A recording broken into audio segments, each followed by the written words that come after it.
तो जय हिंद जय भारत दोस्तों, आप देख रहे हैं लाइव भारत न्यूज में। हूं आपका दोस्त अवर शुक्ला। गेट पर लगे हार बताते हैं कि 2024 को जीतना कैसे है। तो गेट पे लगे हार हैं और यहां पर देख सकते हैं, यहां पर 2024 की जीत और 2023 की जीत को लेकर यहां पर चल रही है बैठक। और यह है माधव विद्या निकेतन और हमारे साथ कई ऐसे यहां भाजपा के बहुत वरिष्ठ नेता हमारे साथ जुड़ेंगे वार्तालाप में। और हम वार्तालाप करेंगे, बात करेंगे 2023 निगम चुनाव की और बात करेंगे नरेंद्र मोदी को प्रधानमंत्री बनाने की रणनीति को लेकर। तो सबसे पहले हम बात करेंगे पूर्व भाजपा प्रधान हमारे साथ सुरेश महाजन जी, आपका बहुत बहुत स्वागत है। आज आप 2 दिनों से क्या खिचड़ी पका रहे हो? भारतीय जनता पार्टी पंजाब प्रदेश की कार्यकारिणी मीटिंग अमृतसर में हो रही है और भारतीय जनता पार्टी के सभी वरिष्ठ नेतागण अमृतसर में आए हुए हैं। और आने वाले आगामी 2023 विधानसभा और 2024 जो लोकसभा के चुनाव होने वाले हैं, उसके लिए भारतीय जनता पार्टी पंजाब में अपने कार्यकर्ताओं को सक्रिय करने हेतु और आगे उनको कार्यक्रम देने हेतु ये जो कार्यकारिणी मीटिंग हो रही है, उसमें आने वाले आगामी प्रोग्रामों को लिए तैयारी चल रही है। नई पदोन्नतियां भी हो सकती हैं या लोग कुछ अलग अलग, आज तक अभी तो कोई संकेत है कि कोई शामिल हो रहा है या हो चुके हों?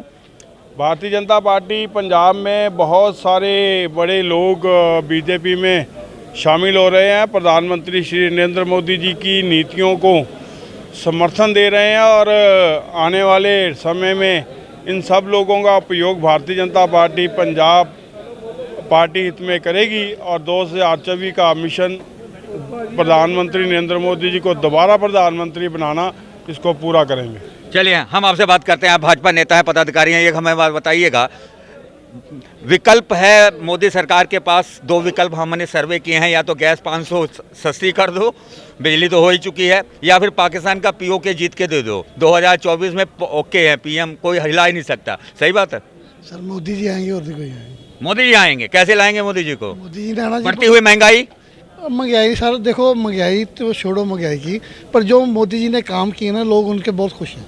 उनके लिए खुश है, तो नाखुश वालों की कतार कम हो रही है? नहीं खुश है, सब लोग खुश हैं। अकाली दल से दामन छूटा और इसमें आप बीजेपी अकेले, अगले चुनाव भी हैं 5-7 महीनों में, कहाँ देखते हैं आपका और आपका पार्टी के युवा? बीजेपी जिंदाबाद, मोदी साहब जिंदाबाद, इससे आगे कुछ नहीं। बस जुबान से जिंदाबाद। क्या करके दिखाएंगे? फिलहाल सारा कुछ करके दिखाएंगे, सारा कुछ। मेयर अगला अपना ही होगा बीजेपी का? बिल्कुल। चलिए, बीजेपी का मेयर अगला होगा तो हम तस्वीर दिखाते हैं। हमारे साथ राणा जी जुड़े। राणा जी, ये बताइएगा, आगे आइएगा, ये बताइएगा, आज पंजाब के पदाधिकारी यहाँ पे पहुँचे हैं और जान फूंक रहे हैं। 2023 की ये सबसे पहली मीटिंग है, मैं समझता हूँ उत्तर भारत में ये बड़ी मीटिंग है। पंजाब की बात करो तो पहली मीटिंग है, तो पहली मीटिंग में 2 दिन तक बड़ा मेल मिलाप आपने देखा होगा, नए चेहरे भी जुड़े होंगे। क्या जोश लेके आज घर जाएंगे आप? ये जो उमंग है, ये जो जोश है, ये नरेंद्र मोदी जी का नेतृत्व है और ये अभी तो ये थमेगा नहीं, ये स्टार्टिंग है। अभी तो चलता रहेगा। और आपने देखा होगा रोज़ बड़ी बड़ी पार्टियों से हमारे पार्टी में लोग आते हैं। तो मैं समझता ये सारा नरेंद्र मोदी जी का नेतृत्व है। जैसे वो देश चला रहे हैं, उनकी नीतियों पर लोग वोट दे रहे हैं। और आने वाले चुनाव में निगम में भी हम बीजेपी जीतेगी और हमारा मेयर बनेगा। और दूसरी बात है कि नरेंद्र मोदी जी की सरकार ज़रूर दोबारा रिपीट होगी। किशोर राणा जी, आप ये कह रहे थे रिपीट सरकार होगी। फिलहाल अकेले चले थे, कारवां बढ़ता गया, तो आपको लगता है कि कहीं ना कहीं भाजपा इस मोड़ पे है कि यहाँ जीतेगी? लेकिन लोग कह रहे हैं, जो लोग शामिल हो रहे हैं वो डर से हो रहे हैं कि इनके पास सीबीआई है, इनके पास इनकम टैक्स है, ये है वो है, इसलिए डर के मारे लोग शामिल हो रहे हैं कि मोदी की नीतियाँ आप लोगों को पसंद आने लगी।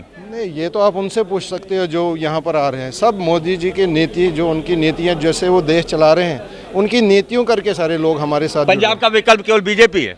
बिल्कुल, अब विकल्प बीजेपी, क्योंकि आपने देखा होगा जो भी सरकार पहले रही, चाहे कांग्रेस की हो चाहे आप पार्टी रही है, तो उसमें सिर्फ झूठे वादे हुए हैं। और एक ही सरकार बची है जो बीजेपी है, जो वादे पूरे कर सकती हैं, लोगों के जो मसाइल हैं उनको हल कर सकती है। यूपी में योगी सरकार को लेकर बीजेपी से पंजाब खुश है कहीं ना कहीं एक तबका, क्योंकि कानून व्यवस्था पंजाब में आम आदमी पार्टी आने के बाद बिगड़ गई। बिल्कुल, योगी सरकार ले लो या कोई भी भाजपा जहां शासित प्रदेश ले लो, आप पूरे तरक्की का राह पर है। और हमारे यूपी योगी जी जैसे चला रहे हैं, तो लोग उसका विकल्प चाहते हैं। दूसरे स्टेटों में भी योगी जैसा विकल्प चाहते हैं। चलो, योगी जैसा विकल्प चाहते हैं। फिलहाल हम आपको बता दें कि यहाँ पर चल रही है बैठक और अभी थोड़ी देर में यहाँ पे लंच जब होगा तो यहाँ पे आएंगे नेताजी। तो यहाँ पे हमारे साथ 2 बीजेपी के जुड़ चुके हैं, पटियाला से आए हैं। आपका नाम क्या है? रमेश कुमार कुक्कू। रमेश कुमार कुक्कू, आप कब बीजेपी से कब से जुड़े हैं? अरे भाई बीजेपी से तो जन्म से हैं। अरे वाह, क्या बात मैं 1988 में रहा मंडल प्रधान और फिर जिलाध्यक्ष, फिर व्यापार और उद्योग सेल का पंजाब का चेयरमैन पार्टी की तरफ से। अच्छा ये बताइएगा, पंजाब में आपकी सरकार है और बीजेपी कितनी मजबूत है? नहीं, पंजाब में तो हमारी सरकार अभी है ही नहीं। पंजाब में आपकी सरकार है लेकिन बीजेपी कितनी मजबूत है, सवाल ये है। अच्छा, पंजाब में वो झाड़ू वालों की वो लोग भी सरकार है। झाड़ू वालों की आपकी अरे सरकार, भाई, मतलब आप मतलब वो वाला मैंने आप बोला। ऐसे है। हाँ। बात ये है कि जो झाड़ू वाले हैं वो तो एक उनका झूठ मूठ का तुक्का लग गया। तुक्का लग गया। और जो लोग हैं, देखो मैंने अपनी लाइफ में कभी आज तक जिस दिन का देश आज़ाद हुआ कभी ऐसी कोई मिसाल नहीं देखी कि कोई भी स्टेट की नई सरकार बनी हो 3 महीने के बाद उपचुनाव हुआ हो और उसमें वो पार्टी उपचुनाव हार जाए, वो भी सीएम खुद अपनी सीट। चलिए, ये तो सियासत की बात है, लेकिन हमारे साथ एक जुड़ चुके हैं। सत श्री अकाल जी। SS नगर तुम आए हो? शहीद भगत सिंह नगर। क्या बात है।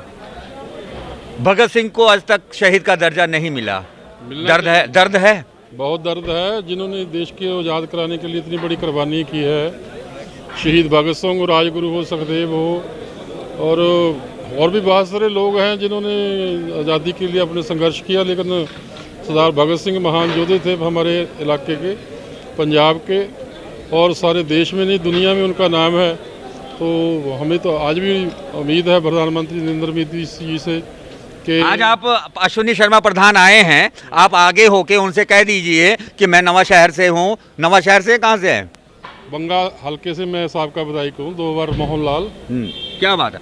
तो आप वहाँ पे अपने इलाका तो हम बताएं कि हमारे हैं वो, पर आपको भी कहीं ना कहीं दुख होता है क्योंकि 9-10 साल तो मोदी सरकार को भी हो गए। शहीद भगत सिंह, चंद्रशेखर आजाद, देश को किसी एक बंदे को अगर शहीद का दर्जा मिला है तो वो है सरबजीत, जिसको पेट्रोल पंप और सब कुछ मिला, जो पाकिस्तान जेल में, जो कहानी मैं नहीं जानता। लेकिन भगत सिंह आज तक शहीद नहीं है। आप उस जिले से हैं और केंद्र में मोदी सरकार है, तो आज आप कहिए कि ना अश्विनी शर्मा से आप पर्सनली मिल के कहिए। मैं शहीद भगत सिंह के जिले से नहीं हूँ, मैं बंगाल हल्के में, उनका गाँव है खटखड़ कलां। तो पहले तो श्री नरेंद्र मोदी प्रधानमंत्री जी का धन्यवाद करते हैं कि उन्होंने सरदार भगत सिंह जी के नाम पर जो चंडीगढ़ का नया एयरपोर्ट है इंटरनेशनल, उसका नाम रखा है। और अब यही उनसे मांग है हमारी कि शहीद भगत सिंह जी को शहीद का दर्जा दिया जाए।